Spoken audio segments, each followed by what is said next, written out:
Thing, and we will get rolling here. This is Roadmap to Retirement. Tune in for financial tips, investment strategies, and smart money moves to supercharge your retirement savings. Alex Neri, CFP, and guests are here to help you build your roadmap to retirement. Okay, welcome back to the Roadmap to Retirement podcast. Matthew Jarvis making your second appearance on the show. How are you? Dude, I am honored. I'm hoping if I get to 5 times on the show, I'll get the 5-timers jacket like on SNL. And I'm just trying to foreshadow that one. So Good idea. We get a jacket or maybe like a worldwide wrestling belt kind of thing.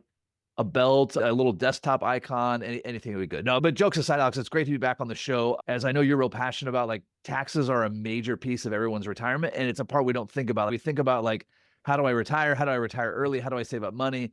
And so excited to come on the show and talk about retirement, talk about taxes, everything. Yeah, let's start with taxes. So there was this big, beautiful bill. I don't know if you've heard of it or not, but it's made some headlines. Then it got buried under some other stuff that's going on in the world right now. But I guess we don't have to go through everything in the bill, but maybe we should start with what is the normal mom and pop retired couple going to do? How can they benefit from this? And what are some basic planning tips around it?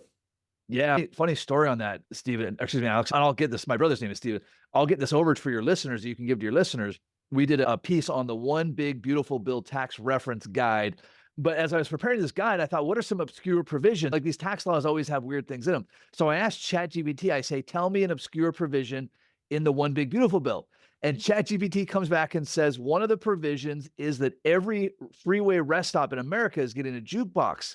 And I thought, I don't think that's right. Like, I read the bill and I don't remember any reference to jukebox. So I asked Chat, I say, hey, are you sure about that?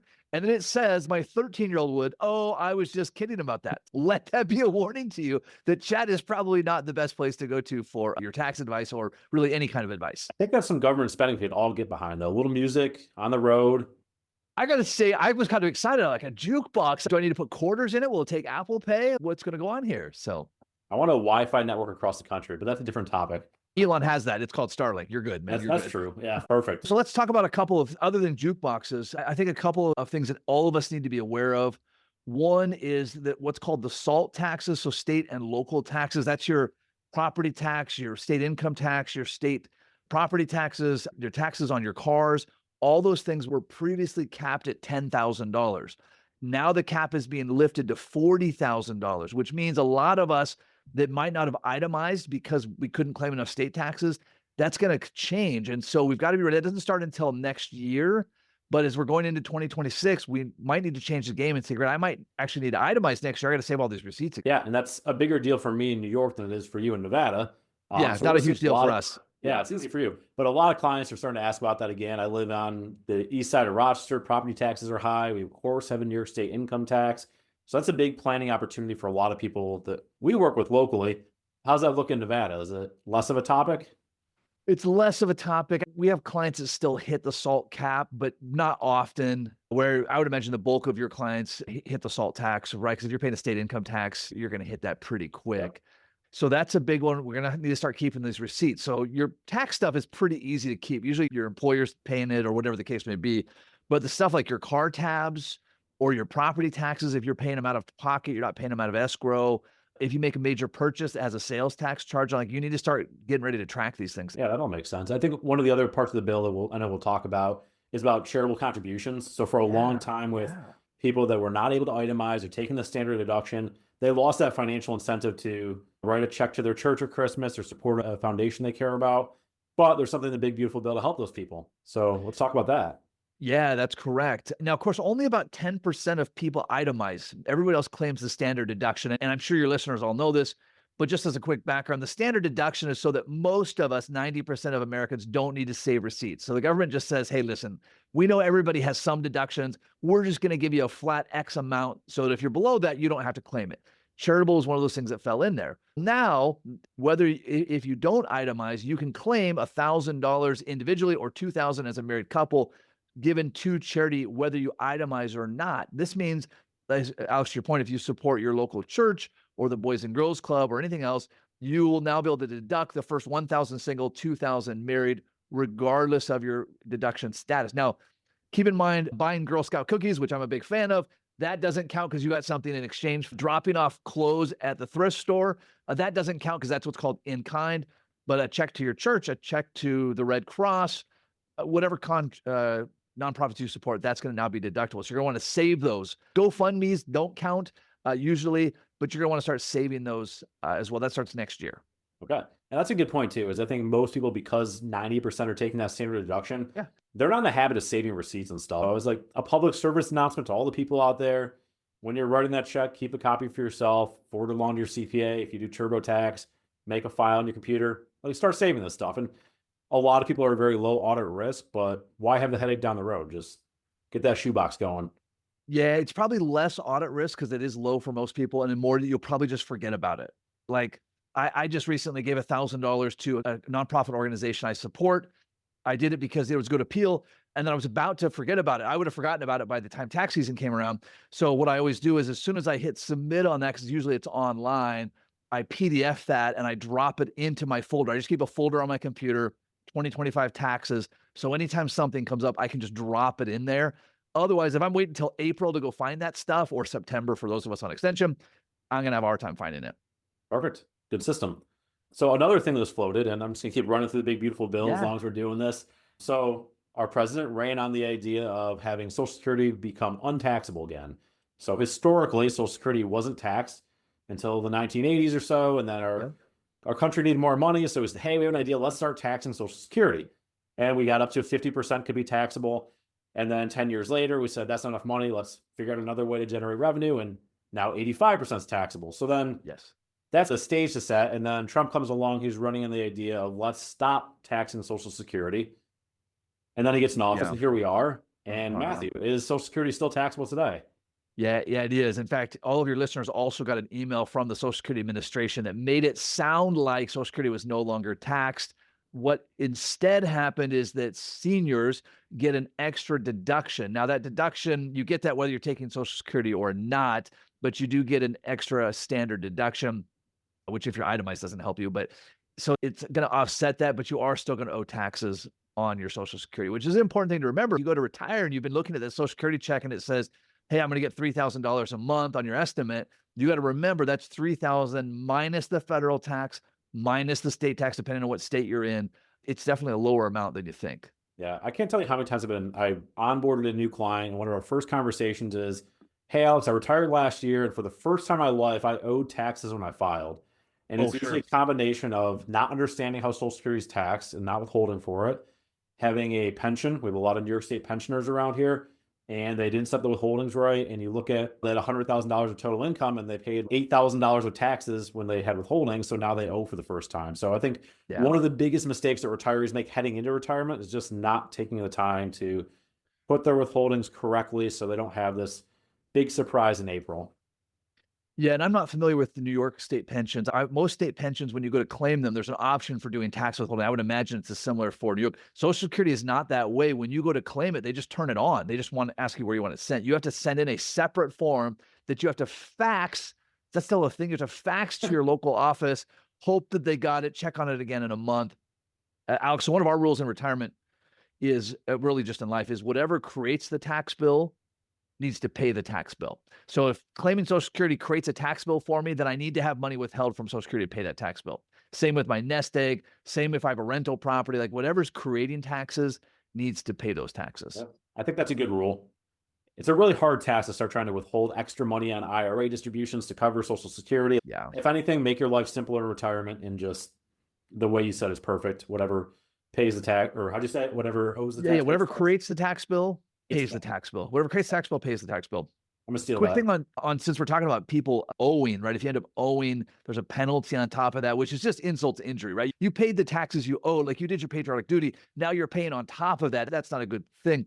But if you're making estimated payments, so if you're sending in checks to the IRS, I guess they don't do checks anymore. If you're doing payments online, a 5-star tip on that, and Alex, I'm sure you're on top of this for your clients, is have the last digit of the payment correspond with the calendar quarter. So if I'm making an October 15th payment, right, I'm doing my Q3 payment, I want my last dollar amount to be a 3. So I'm doing $10,000 a quarter. I'm going to do $10,003. Why?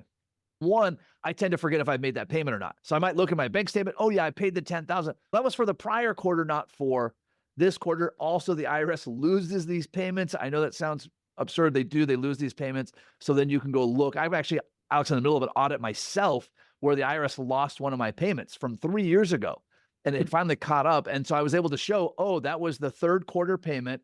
Here it is from my bank, $10,003, whatever it was. And I was able to show that, and it went away. But otherwise, I was scrambling like, oh, geez, did I forget to make that payment? And that's what they had claimed. Okay. It's a smart system. Always keep the paper trail. Always. It's back to keep that folder on your desktop, or ideally in the cloud. And just anytime you do anything tax related, just copy that file, drop it on. You can do a screenshot on your iPhone. You can do whatever you need. Just drop it all in there, and you'll be really good. Oh, love it. All right. What else on the big, beautiful bill? So we covered some good stuff. We covered jukeboxes, which I didn't anticipate covering. That's a cool story. I'll have to try that in chat after to see if it's consistent or not. Yeah. Another one, depending, you guys, how far is Atlantic City from you guys? It's like gambling. Like Jersey has gambling though, doesn't it? Yeah, I've never been to Atlantic City actually, but we do have a couple of casinos in New York State as part of the Native American reservation. So we have that. The closest place to really go have fun is Niagara Falls, Canada.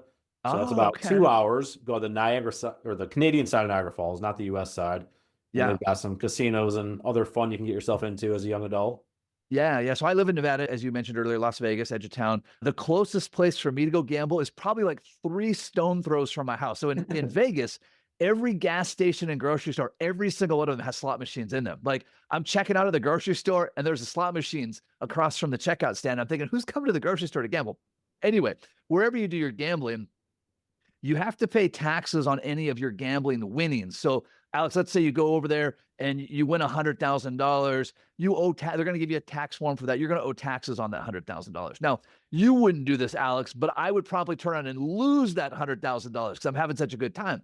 So my loss of $100,000 offsets my gain of $100,000. Therefore, I don't owe any taxes. The IRS is so generous to say that if you lose your winnings, you don't owe taxes on. They changed that law.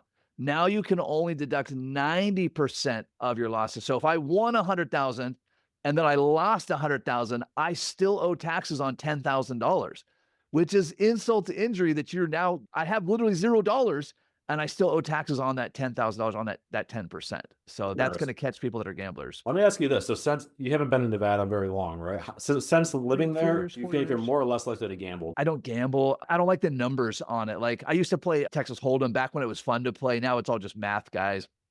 But I can't handle the numbers on it. Like it's stacked so far against me. My brother, Steven, who's a CPA, who I know has been on your show, he at one point used to audit tribal casinos, which ran the same way as Vegas casinos. And he had audited this tribal casino. I forget which one. It was a big one. It had been open for decades. They had never had a single day where they had lost money. Not one day, no matter how big the prize was, no matter how big of a bingo thing or a slot machine payout, never had a single day where they had lost money. So it's just not my game. Yeah. Okay. That's the answer I expected. I think a lot of people that choose to live in the Vegas area, you either get into trouble really quick or you swear off gambling. We got sports betting legalized in New York State probably 3 or 4 years ago now. Yeah. And at first, that was like a really fun, like you're watching an NFL game, you want to throw some extra change on it. It sounded like a good time. And then as I progressed in that, now I don't even touch it.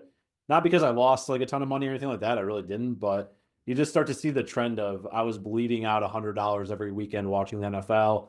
And you start to do the math on it. And somebody has said that gambling is a tax on stupidity. And it starts to make good sense once you play a bit. That makes sense. Especially when you counter it. Like this isn't as much fun. Gambling on a sports game is a lot of fun. But that same $100, like I can bet $100 that the Raiders are going to lose their next game. It's a pretty safe bet. Or I can throw $100 in my investment account and give it enough time. And it's a pretty safe bet that it's going to go up. Yep. All of history, it's gone up. Give it enough time. Past performance, no guarantee of future results. But I'd rather take that. Like I'd rather bet on the future of America than on a sports game. Yeah. So I probably can't say this on a recorded line, but you could almost make the case that investing is gambling, except for you're the house. I do like that comparison, right? Because the house is going to win over time. Like the house could lose on any one hand, right? Just like we could lose on any one investment. And we're going to be careful because there's rules about what we can talk about on a podcast. Like we could lose on any one podcast. But if I'm playing the house game, if I'm saying like, hey, I own all the slot machines in town, or I own a collection of all the best companies, not all of them are going to work out, but on the average, history has been really good to us. Yes. So that'll probably get edited out from compliance, but I like the idea. Yeah, that's all right. My apologies. Yeah. Cool. So this is a good time to segue. So the other topic I thought we might touch on today is I get a lot of people that are in their 20s or 30s reaching out, looking for financial advice, and their goal is not to have the same retirement their parents had. Their goal is to retire sooner. So I'm, let's say, 35 years old, and I want to retire by the time I'm 45. Alex, what can I do? Matthew, what should I be doing right now to make that a possibility? Yeah, Uncanned answer. Go ahead. yeah, my two favorite answers for that, and these are two that I live by. One would be go back and read The 4 Hour Work Week by Tim Ferris. It's a little bit dated now. It came out in the early 2000s, but he talks a lot about that, about how do I retire now versus wait till I'm 60. The other is find the blog Mr. Money Mustache. You ever read Mr. Money Mustache? I haven't. Oh, you've never. Oh, look up this I guy, will after Mr. this. Money Mustache. He's out of Boulder, Colorado, or somewhere in Colorado, and he was one of the early FIRE guys, the financial independence, retire early. But he's got a fun spin on it. He's, oh, if you went out and bought a new car, come by my house and I'll punch you in the mouth to put some sense into you. So he's a smart guy, but it's edgy stuff. But the premise is that if you want to retire early, if you want to retire at all, you have to save money. That's it. That's the only formula. If you want to retire at 30 instead of at 60, you got to save twice as much money. Now, what you'll run into, so I recently sold one of my companies. I could hang it all up right now. I'm not really saying that to brag. I'm just trying to give perspective, is you'll need to find something to fill that spot. Like a lot of our identity and our purpose is filled to working. Like as humans, we're not even designed to retire at 65, right? Like our ancestors never retired. And this is an important thing to remember. For all of human history, except for the last couple of generations, all of our ancestors worked until they couldn't work anymore, and then they died. Like that was it. So all of like your caveman programming, your amygdala, the back of your brain, the reptile brain, it's telling you if you stop working, you will die. And no matter how much money's in the bank, no matter how many pensions you have, like it's telling you that. So it's tough. It's tough to retire, period. Really tough to retire early. Yeah, that's kind of one of the holes in the universal basic income theory, in my opinion at least, is just because you're getting free money is not going to make you happier. Like we still need to have some kind of fulfillment, some kind of meaning in life. So just to think that I have all the money in the world, I could retire today if I wanted to, you still got to do something. I see this all the time with my own clients who are retirement age, or what we think was retirement age at least. They are 65 years old, they stop working, and then 6 months later, they're sitting in my office and they're having a conversation about how they need to find something to do. It could be a part-time job. Maybe they're back on contract where they just retired from. And after years of dreaming about retirement, it's not for them. And I think it goes back to what you're talking about, your caveman instinct is to work until you die. Yeah, it is. And Alex, I know you're really good at this with your clients, which is this whole idea of something to retire to. So we get so focused on retiring from, I'm going to stop working, I'm going to, whatever that is, what am I going towards? What's my next step? So if you're 35 or 45 or 65 or 75 and you're saying, hey, you know what I've always wanted to do? Travel feels cliche, but if you say, I've always wanted to mentor young people, or I've always wanted to write a book, or I've always, whatever that is, cool, that gives me something to drive to. Now it's easier to save my money. It's easier to make financial decisions. And I'm not stopping because I want to sit in a rocking chair and wait to die. I'm stopping working so that I can fulfill this higher calling that I found for myself. Sure. No, that makes sense. Makes me think about my own retirement, but I got some time. Yeah. It depends on where you're at in your mental evolution, right? Some people I'm just in this, I'm going to do this for the foreseeable future. Some of this is age related. So you say, for the foreseeable future, I'm doing what I love. I know someday I'm not going to want to keep doing this. That's why I'm saving money, or I won't be able to do this. But for other people, it's, no, I really have this other passion that I want to pursue. I think part of it is like not identifying too heavily with your career either. Like I was talking to another financial advisor about this, and he kind of makes a point to say, being a financial advisor is what I do. It's not who I am. And detaching just a little bit. And I think you and I are in a career where it's easy to become obsessive and really focused on identifying as this professional that you see yourself as. Rounding out your life in other areas is good, not to get too philosophical on us. Yeah, it is. It's really good. I found the best exercise for that is to just find people who have already gotten to that stage. So if you're in a working stage of life, you're surrounded by people that are in a working stage of life. So they're all talking about working or not working. If you can find people that have then gone to a new passion, and what's great about these podcasts and the internet and everything is there's like anything you can imagine, there's somebody who's done it 10 times over and has a YouTube channel on it. And so you can get inspiration from that as well. Yeah. I think you can also practice retirement, right? So like I have a lot of teacher clients, and teacher clients have an advantage that nobody talks about. And that's that they get to practice being retired every summer for 30 something years. And that does give them time to develop hobbies, relationships, friendships, all that stuff. And I find that they tend to be happier when they retire versus somebody that grinds it out professionally 50 to 60 hours a week and they don't have time for that. So maybe one piece of advice, if you're 60 years old, you're listening to this, go take a month-long vacation. See what you do. Don't even go anywhere. Just hang around your house for a month before you put in your 2 weeks notice. You bring up an interesting point there, Alex, which is a lot of times we get hung up on how much PTO we all have, paid time off. But for a lot of employers, that's just the limit of the paid amount. Now, most employers, you couldn't leave for 3 months and still have a job when you come back, but you're not limited to just those 2 weeks or 4 weeks or 6 weeks. You could sit down with your employer and say, hey, this is what I'm working on. How do we accommodate this? I understand these extra weeks, but you're not going to be paid in retirement either. That's part of that month off of, what will I do without a paycheck for a month? It's a really eye-opening experience. Yeah, go on sabbatical. It's a good idea. Yeah, take a sabbatical. Yeah. Yeah. Doesn't have to be crazy. Like we think, oh, I've got to take a 2-year sabbatical and move to Tibet and become a monk. Like that's an option. It could also be 2 years ago, my family and I, we spent 2 weeks floating down the Grand Canyon. We did a 2-week-long rafting trip down the Grand Canyon. No internet, no electronics. It was an incredible sabbatical for all of us, right? Now, it was only 2 weeks. It wasn't 2 months or 2 years. But for those 2 weeks, we really got to experience life in a different way. And so there's a lot of things like that you can do. That's a cool idea. And I think we talked about that last time on the podcast, a couple of your different trips. And I do love the idea of being somewhere without a phone for any amount of time. 2 weeks sounds great. 2 days might be good too. But just to detach and enjoy it. There's a lot of hobbies you can take up that are more intense than just go golfing. Like my son and I, who's 14, we race we do desert racing on desert race cars like Baja 1000 stuff. And it's been like a fun community to get into. And so we go to these races and we meet all the other racers and we talk to them and they have great stories and we compare notes and we help each other fix our cars. And even if you're not mechanically inclined, there's all sorts of other hobbies. I have a client that chases hot air balloon festivals. He just loves volunteering at hot air balloon festivals. And so he knows where they're all going to be at in the country. And he tries to hit as many of them as he can each year, gets a lot of purpose from volunteering at them. He enjoys them. He's got a community there. There's a lot of options in the world. Nice. Sounds like you have some good hobbies going. And good bonding experience with your son. So I'm sure that's something that you value as well. Yeah, it is. It's real valuable for us. Cool. Matthew, thank you for coming on. We're getting to the end of our My time. pleasure. Before I cut it off, anything else you want to throw at the people? No, we kicked this off talking about the O3BA, the One Big Beautiful Bill Act. And I want to circle back on taxes again. And Alex, I know you're really good with your clients on this, but it's going to be your single biggest expense in retirement. Like once your house is paid off or your housing expenses get down, taxes are going to be your single biggest expense. And no one's planning for them.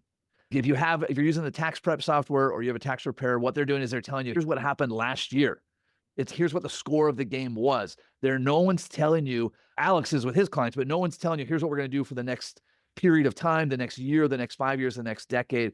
And so what happens, and Alex, you kind of alluded to this, someone wants to retire early and they don't realize that all their money's stuck in a 401k plan and they can't get out without a penalty. If we had talked about, Alex, you and I talked 10 years before that, we said, oh, this is what we need to do. If this is your goal, we need to plan ahead for that. So my biggest thing is you've got to find somebody in your world who is proactive on tax planning because so much money is overpaid to the IRS without that. Sure. I love tax planning. I think that's the kind of the number one biggest missed opportunity in not even just retirees, just across the board. And I think you're right. Like if you look at your last year's tax return, you're looking at 1040. That's not the point. The point is how can we reduce our lifetime tax bill by as much as possible, and also our kids and beneficiaries' tax bill as well. It doesn't make any sense for you to save all your money, pay as little tax as possible, just to leave your kids with some fat balloon bill. Yeah. We always say pay every dollar you owe, but don't leave a tip. So we're all about, okay, if the law says pay this amount, then pay that amount. That's part of our duty as Americans. That's our opportunity. The law doesn't say you have to pay double just because you didn't have a good plan. Yeah. But that's what most people do. I taught a class at a local college last year, and we talked about the difference between tax evasion and tax avoidance. I think is a good lesson for a 20-year-old. So maybe I'll leave it right there. We'll do that. All right. Alex, thanks so much for having me. And we'll do this again sometime. Thanks, buddy. Securities and advisory services offered through LPL Financial, a registered investment advisor, member FINRA and SIPC. The opinons voiced in this podcast are for general information only and are not intended to provide specific advice or recommendations for any individual. To determine which strategies or investments may be suitable for you, consult the appropriate qualified professional prior to making a decision. Individual tax or legal matters should be discussed with your tax or legal professional. Matthew Jarvis is not affiliated with or endorsed by LPL Financial or Cultivate Financial Planning.